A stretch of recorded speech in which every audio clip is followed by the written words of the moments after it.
Two.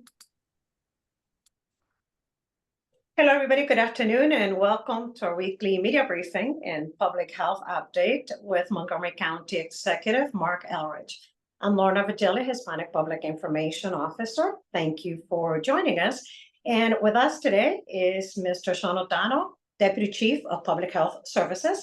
And we have two special guests, Mr. Jacob Newman, who is the Director of the Silver Spring Regional Services Center, as well as Ms. Stephanie Helsing, President and CEO of the Greater Silver Spring Chamber of Commerce.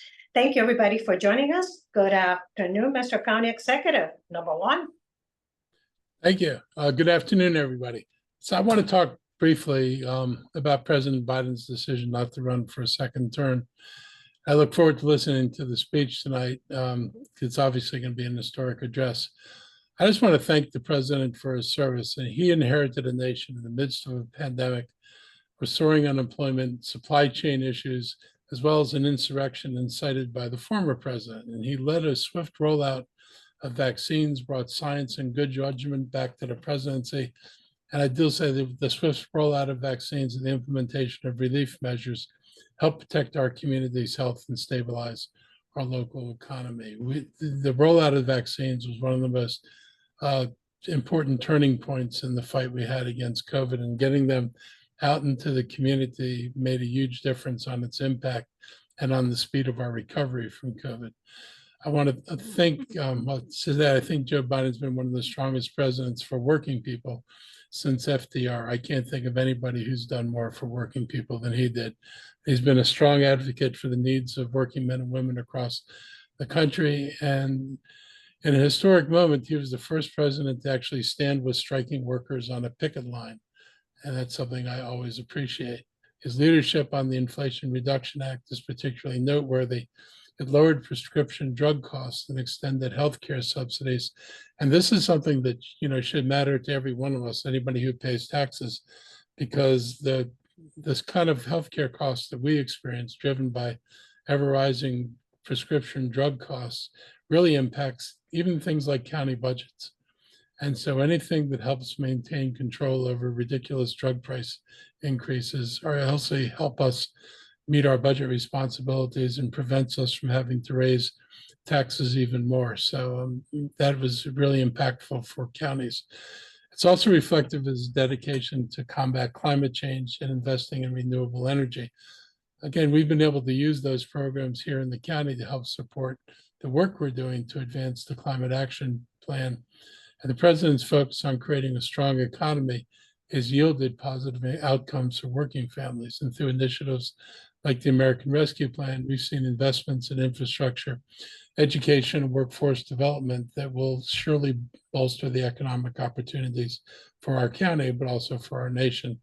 I want to thank him for his leadership in coming to this difficult decision. It cannot have been an easy decision. And he continues to put the best interests of the American people first. And for that and so much more, I'm personally deeply appreciative, and I know a lot of other people are as well. Meanwhile, back on the more local scene, yesterday, Fortune magazine ranked Silver Spring #1 in an analysis of the best place to live for families. Every year, Silver Spring ranks high on this list. And this year we took the #1 spot, something that was highlighted and announced yesterday on the Today Show. I'm really proud of the recognition that Silver Spring continues to receive. It's home to businesses, both large and small, a mix of retail, restaurants, and entertainment, and families from all over the world live throughout our community. I also want to point out that Silver Spring is a lot different than when I first moved to Montgomery County. I grew up just across the border in DC, until I moved to Silver Spring around 1960. Silver Spring was pretty much the shopping center and economic center of the county. Wheaton Plaza wasn't even built then. This truly was one of the most urban places, and one of the places where everybody came to shop. But it was not economically or racially diverse at the time, and segregation in housing and employment was the norm. And particularly in housing, segregation remained the norm until the mid-1960s. Today, it's a place that is culturally and ethnically diverse, And that creates an environment that fosters a sense of understanding and respect. And again, I was a teacher in elementary school in Silver Spring that had very high level of diversity, and children grew up learning that anybody could be a friend. And I think that helps prepare them to be global citizens in an increasingly interconnected world. The ranking is based on the best place where multi-generational families are most likely to have access to great schools, highly recommended hospitals, affordable housing, resources for older adults, and a strong sense of community. For businesses, Silver Spring's recognition as the best place to raise a family is a powerful testament to the area's vitality and potential. Companies look to relocate or expand, and they'll find a community that values education, safety, and quality of life, key factors that attract top talent. A diverse population offers a broad base and a workforce with a wide range of skills, helps drive innovation and growth. Our community's focus on inclusivity and support for families creates a stable and welcoming environment where businesses can prosper. So I want to invite a couple of people who can tell you about how Silver Spring stands out, because there are two important points of contact for our residents and our business community. Jacob Newman is the director of the county's Regional Service Center based in Silver Spring, where residents and community groups go to receive help from the government. And it's also a place where we have lots and lots of space to accommodate meetings and performances. Stephanie Helsing is the president and CEO of the Silver Spring Greater Silver Spring Chamber of Commerce, and they help big and small businesses connect with each other and the Montgomery County government. So I want to thank you both for being here. So let's hear from Jacob first, and then Stephanie. Well, thank you so much, County Executive. It is a great day to be in Silver Spring. Good afternoon, everyone. As the County Executive and others have mentioned, the accolade really confirms what many of us have known for a long time, that there is something for everyone in Silver Spring, and especially families. We have a great education continuum from early child care providers all the way up to our beloved Montgomery College, and our public amenities such as parks, libraries, recreation facilities, resources for our aging adults, and availability of services for our most vulnerable residents are ever present and available in downtown and the surrounding area. Our arts, entertainment, and cultural vibrancy, with well over 600 events ranging from a weekly farmers market with fresh produce to festivals, concerts, film, and more. I just got an invite to attend a wrestling match at the Black Box Theater. So certainly fun for everyone. I know that Stephanie will talk about this in a bit more depth, but our tight-knit business community and nonprofit communities and the economic development opportunities all present wonderful sense of community for our residents, visitors, and those businesses alike. Something that drew me in from the first time I ever stepped foot in Silver Spring was the food. When you have a United Nations of people, you're going to get a United Nations of bites from all over the world. And, also existing alongside award-winning burgers and tater tots. So really, regardless of your palate, there's a great restaurant for you to visit here. And I think, above all else, it's really what the county executive touched upon. It's a sense of community. People know each other, they care about each other, and they look out for each other. And so we encourage any and all to visit Silver Spring to experience firsthand what Fortune and others have confirmed, that we're certainly number one. And as you're here, we hope you are able to enjoy an event. We have our annual Jazz Fest coming up, our Thanksgiving parade in the fall. Every weekend from March until late October, there's a festival here, multicultural festival on Veterans Plaza. Say hello to the Urban District staff, our red shirts who are down here every day, keeping the area clean, safe, and welcoming. We give a special thanks to our public safety officials who are keeping our downtown safe as well.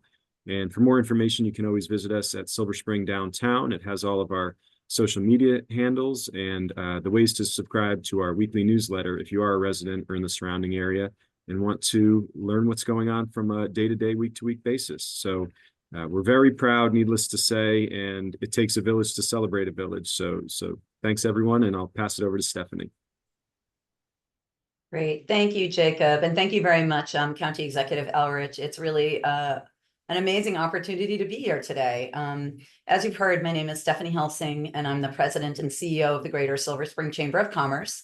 We currently represent more than 300 employers, mostly small and minority-owned businesses, and a very large smattering of fantastic nonprofits in the Greater Silver Spring area and surrounding areas. First of all, wow, like this is great. Second, it's not by accident that Silver Spring was recently chosen as the most generous community by GoFundMe, and now the #1 place to raise a family. My family and I have been here for 27 years. My children went to local elementary school at Highland View, where I served on the PTA, the PTSA. I have sat on the Indian Spring Community Association board. My children are all graduates of Montgomery Blair High School, so go Blazers. And they've held multiple jobs in local businesses in downtown Silver Spring over the years. I could have told anybody about Silver Spring if they had just asked. And so to echo a lot of what has already been said, it's really the sense of community, the sense of belonging, and the sense of caring that I think underwrites everything that we do in Silver Spring. And I am really proud to lead an organization like the Chamber of Commerce, who is about making Silver Spring a thriving community, not only just a business community, but a place where people want to live, where they want to work, and where they want to come enjoy what so many of us already understand and love about Silver Spring. To be recognized for, offering local charm with the convenience of city life is exciting. And I think it's also validating for those of us who already live here and know this.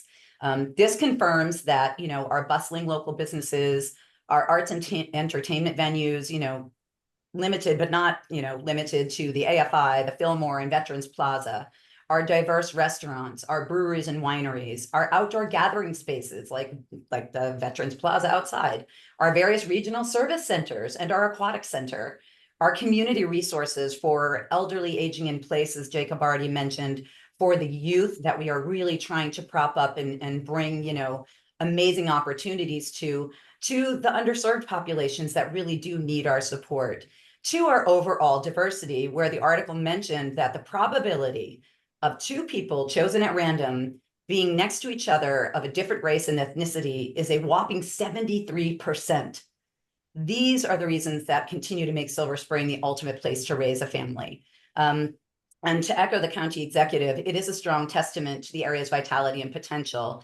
And he also stated in his statement yesterday and today that companies looking to locate, relocate, or expand will find this very inclusive community and the quality of life that Silver Spring offers to help attract top talent. And this is what the Chamber is all about, is building up that economic base so that we can all live the lives that we are able to in Silver Spring. It's a testament to the hardworking and dedicated individuals who chose to run their businesses here, raise their families, and continually reinvest in Silver Spring. We celebrate Silver Spring today for this award, but we also celebrate Silver Spring every day. And we'll continue to serve our vibrant, diverse, family-friendly community to make it the best we can.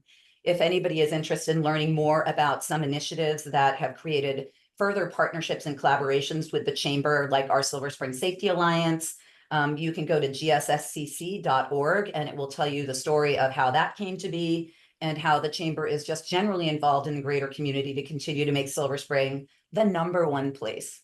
Thank you. Thank you, Director Newman, as well as Ms. Helsing. Members of the media, we're going to open it up for questions right now regarding Silver Spring. Please raise your hand and we're calling you. All right, Suzanne Pollack, Montgomery Community Media. Good afternoon, Suzanne. Good afternoon. I just wondered how you both would counter the reputation that crime in downtown Silver Spring is keeping people away and closing businesses. Sure. David, you take that? I'll let you I'm take happy it to first. go. Yeah, absolutely. So, Fight over it. I think we'd be tone deaf if we didn't hear that is a concern among some people. Whether they live in close proximity or elsewhere is a question that I keep on wondering. I see it a lot online, yet we have a vibrant and bustling downtown Monday through Friday that even expands more broadly during the week. weekend rather. And so, you know, I want to appreciate the collaborative nature that our police have taken in, you know, being present in the downtown and in our communities, along with partners like the Chamber of Commerce, like our district council member and council president, Vice President Kate Stewart, like many of the businesses themselves and residents really working together to address crime, which I think, though there may be some crime data points holding steady, you know, I hesitate to say this, but we have seen an improvement in some of the crime statistics, certainly over the last 3 years and in the last year since, you know, I've been in this role and been working with folks like Stephanie and our third district police leadership. So, you know, I think just like many urban areas all across the region and certainly across the country, there are challenges that we need to remain vigilant in facing, from serious crime to lesser quality of life issues. But overall, I think if you're down here visiting restaurants, visiting businesses, engaging in one of these wonderful arts and cultural events, you will find that it is a safe and welcoming place to be. It is, as Stephanie mentioned, a place that I bring my family and young children to on a regular basis, so that they can enjoy and grow up with many of the things that our family values. Jacob, yeah, I mean, I can echo a lot of what you've said. So more specifically, the Greater Silver Spring Chamber of Commerce, particularly in the last few years, has really started to lean into being a more active part of the greater community. And one of the initiatives that I was actually able to kind of be ahead of last year when I first arrived in this position was our direct partnership with MCPD called the Silver Spring Safety Alliance.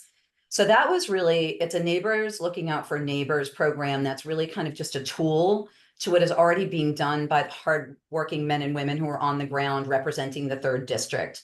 And it's the business community's way of saying, we understand that people are concerned. We're not dismissing those concerned, but we also want to be involved in the solution. And we want to allow people to understand that businesses are an important part of that solution and an important part of that conversation. We felt very confident in supporting the drone program, which has actually shown immediate results, and has done what a lot of people wanted to do, which is lessen the presence of police kind of on the ground, you know, what they called chasing down bad guys, and actually allowing them to allocate resources towards walking through communities more and getting to know people who live in East Silver Spring or who live over off East West Highway in the Blair Department or who are downtown in a way that is a little bit more comforting. And so I feel like that's been a really, really big improvement. And then even at the state level, there have been a couple bills that the chamber supported that have had immediate impact. Car rallies, we all know that we've had a few of those off of University down in the intersection of Georgia and Colesville right below my office, and then some of them up in Burtonsville. And so with working with that group, we've already seen immediate change in people thinking that they can come to Silver Spring to hold their little donut rallies. And so I look at that as an improvement, as well as the reform of some of the youth criminal justice reform that we know is actually starting to be impactful. And then at the county level, you know, the late night business safety plan is actually coming on board, I think within the next couple of weeks, if I'm not mistaken. But the late night safety bill, which actually created parity between a concern there were with hookah lounges to bars and restaurants, has also shown immediate impact. So these are all things that we worked with the county executive council on to make sure that we could address the concerns that people were having, and we could look at the real data and actually do something productive about it. So I feel like, again, not to dismiss what anybody is saying, none of my friends are cowed. None of my friends are staying away. We're all here. We have new businesses opening. I cannot wait, because by fall, downtown Silver Spring is once again going to be bustling. All of those doors will be open. We continue to have these fantastic opportunities at Veterans Plaza. So I think if people are willing to get rid of what their belief system is, and some people are holding on to old notions of what Silver Spring used to be, and actually come and experience it for themselves, they're going to see why we are the #1 place to raise a family. Thank you, Ms. Helsing. Members of the media, any more questions regarding Silver Spring? #1. No more questions about this topic? Okay, Director Newman, as well as Ms. Helsing, you can remain on this call or you can depart if you need to. Thank you for joining us today, Mr. County Thank you very Executive. much for the opportunity. Thank you both very much. I mean, I appreciate your comments and just want to, assure everybody, as has been said, we know there are issues in Silver Spring, but our approach has been not to pretend that they're not there, but instead to work very proactively and aggressively with the community, with the businesses to address the concerns. And I think that's what people see. They know the drone programs out there. They can see the increased security we put into Silver Spring.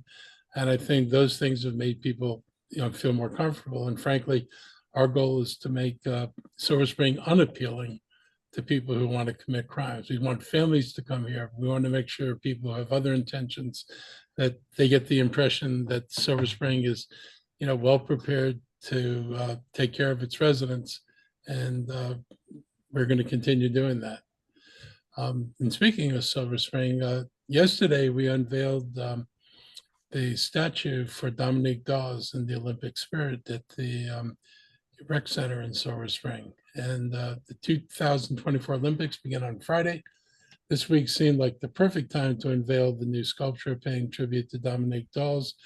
For those of you who don't remember, she's the Olympic gymnast, one of only 3 women to be part of medal winning teams at 3 different Olympic Games. And it was wonderful to see her again yesterday. And the excitement at Silver Spring Recreation Aquatics Center was amazing. A lot of people know who she is. And I want to thank all the media and people who came out to be part of that story. Her own story started just like a lot of other young gymnasts. She began tumbling at the age of 6, didn't win her first competition until 9. She's a Silver Spring native and attended Montgomery Blair High School, but then moved up to Gaithersburg and finished high school there to be closer to her gymnastics program. Before she'd finished high school, she'd been part of the bronze medal winning U.S. national gymnastics team in Barcelona and won a pair of silver medals in 1993 World Championships. In 96, she was part of the team labeled the Magnificent Seven in the Atlanta Olympics. Not only was she the first American team to win gold in gymnastics, she was part of that team. She also became the first Black woman of any nationality to win an Olympic gold in gymnastics. Dominique is not only a native of the county, but she also has a business here. She's an entrepreneur. She's engaged in her community, and I was glad to hear that she's going to be expanding her gymnasiums to 2 more locations here in Montgomery County and even one in Howard County, and that's okay with us. One of the things that I talked about with the sculptor and with her yesterday was the intentionality of the sculpture. Dominique Dawes broke the color barrier in her sport. Prior to her, and it didn't change all at once, this was basically a white sport. And you did not see people of color participating in the United States. Children need good heroes and they need good role models, and seeing people who look like them and who have made significant accomplishments can help inspire children to believe that they can do great things. And that's what the statute in large part is meant to do. It's meant to be for children to come in there and see somebody who looks like them and has been, great at what she does, has been successful at what she does. And we believe that, great art can also be a source of inspiration. And I think this helps in that regard. Montgomery County athletes are also at the Olympics this year. And speaking of Olympics, we're well represented. We have 8 athletes at the U.S. on the U.S. Olympic team. On the swim team alone, Montgomery natives make up 3 of the 20 women on that team. We also have 2 athletes on the wrestling team, 2 on the track team, and we even have somebody who's a fencer. We are a county that invests in athletic programming, activities, and facilities, whether it be through our schools, the Department of Recreation, or in the Park and Planning Commission. Seeing such a diversity of individuals and sports represented from this county on the highest level of competition is one of the many positive results that come out of these investments. But for the biggest benefit of all is the county residents, and especially our children, always have the opportunities to learn any sport, hobby, and skill that they desire. I wish all these outstanding athletes well, and we'll be pulling for all of them with ties to Montgomery throughout the Olympics. I also want to thank the County Council for prioritizing rent stabilization in our area and finalizing regulations this week before they went on summer recess. This was really important. Every month's delay means another set of tenants have leases expiring and have rent increases that are typically far in excess of what the rent stabilization will allow. These regs will be enacted immediately. They apply to all buildings constructed more than 23 years ago, ensuring protection to many renters immediately and not leaving them vulnerable to price gouging and out of control rent hikes moving forward. They were well developed, publicly scrutinized. There was lots of input from both residents and from the business community. Much of that input found its way into the regulations. And, they balanced the needs of new housing construction because it's basically exempt from the regulations for 23 years. So it really focuses on some of the older buildings. But we're already seeing rent increases in excess of 25% or more that are unconscionable. And they're occurring in buildings that would have been under rent stabilization. And so we're very eager to get this in place because nobody should be paying rent increases like that. I want to thank everyone who had a part in making that happen. The rent stabilization bills are actually important, and they do have a potential to change lives. I was on the Tacoma Park City Council. I represented a neighborhood that was about 80% tenant. When I moved there, it was the lowest income census tract with the highest percentage of single parent female headed households. So we had some of the lowest incomes in Montgomery County feeding the school. And I knew what rent stabilization meant to the kids. I mean, I not only saw them in school, but I saw them in the neighborhood. And I saw them, as a political person when I was campaigning or visiting, residents and visiting the apartments. I knew the impact that increases of 6% had on people. It was the difference in the number of bags of groceries on the table for families. People could tell you that with $60 more a month going to rent, that meant how many bags. Back then, it was probably 3 to 4 bags of groceries that they wouldn't be able to put on the table. It had serious impact on family budgets. And I could see the tangible relationship between large rents and what impacts they had on families with limited incomes. It will make a difference for families in apartments with rent stabilization. Hopefully people will see how it's working and we'll have opportunity in the future to expand and modify the law. But for now, this is a really important moment. We talk about a safer, healthier community. This is one of the things that helps make it possible. It will make a difference. Every dollar spent on rent makes it harder to feed your family, makes it harder to provide for childcare, makes it harder to provide just for any of the niceties of life that a lot of us take for granted, like a trip to a movie theater or a day a day downtown, taking your kids out to dinner. Those are things a lot of families never get to do. And so this is a really important legislation in my mind. And I appreciate the council that supported this. This Saturday and Sunday, going to the other end of the world, the 27th and 28th, it's the return of Montgomery County Farm Tour and Harvest Sale. There are 2 farms joining the tour for the first time, Deer Valley Farms in Dickerson and Coiner Farm in Silver Spring. Coiner is the first urban farm to be part of this special weekend, and I encourage you to use the Visit Montgomery Adventure Planner app, which you can get on our website, to plan your visit to any of the participating farms. The app's a helpful way of identifying the farms and suggesting unique experiences across the county without visiting multiple websites. Many years ago, county leaders designated a third of farmland as the agricultural reserve, and development limits were placed on 93,000 acres to keep residential, industrial, and commercial development from encroaching on farmland. The Ag Reserve is home to more than 550 farms, 80% of which are farms that produce food, enhancing our ability to enjoy locally produced crops and products. So before I open up for questions, I'll give my health team any opportunity they want for comment right now. Then we'll be back to the question part. Thank you, Mr. County Executive. The only real update is to let the community know that we are still seeing elevated levels of COVID transmission throughout the community.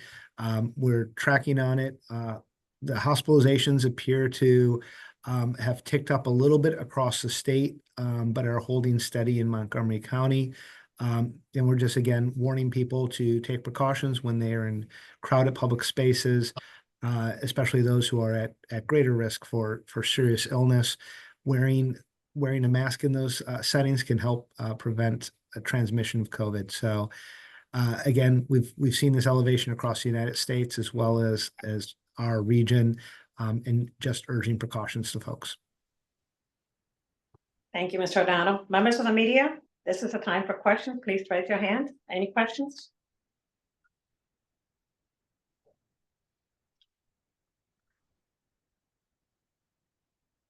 Any questions today for the county executive? Kelly Lee, ABC7. Hi, good afternoon. Hello. Today I'm working on a story just about the total cost of the Dr. Joel Beidelman case for Montgomery County, and it's being assessed that it costs about $2.3 million or even more than that. So I'm just wondering if Mr. Elrich would respond to that number and tell me what he thinks the key steps are going to be to prevent the county from going through something like this again. I think the number is really irritating. I've got better uses for the money than to spend it on this case. And so I'm sad that we have to do this, but this is on the school system. They had warning signs for years about this. They have warning signs about other employees who were doing things. So he wasn't the only one. And the school system just ignored this stuff. And you can talk to the teachers union, they'll tell you the same thing. So you cannot pretend this stuff's not happening. You have to take this kind of harassment seriously, and you can't allow it.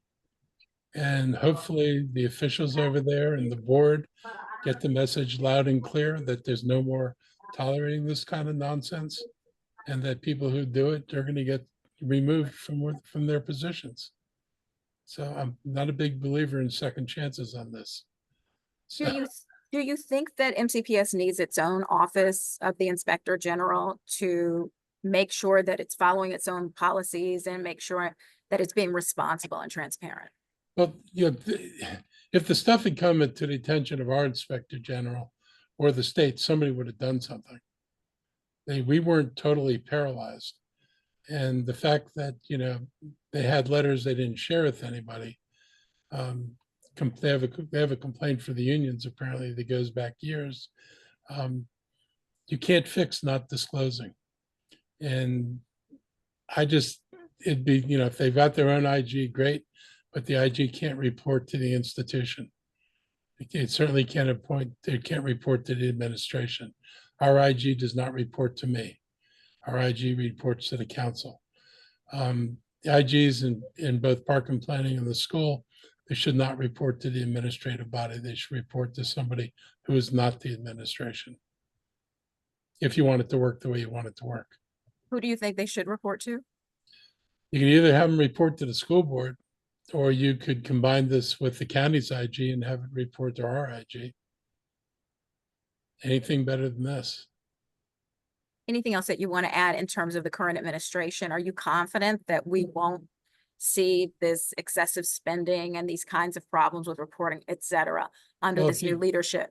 Look, if you get these cases, you're going to have excessive spending.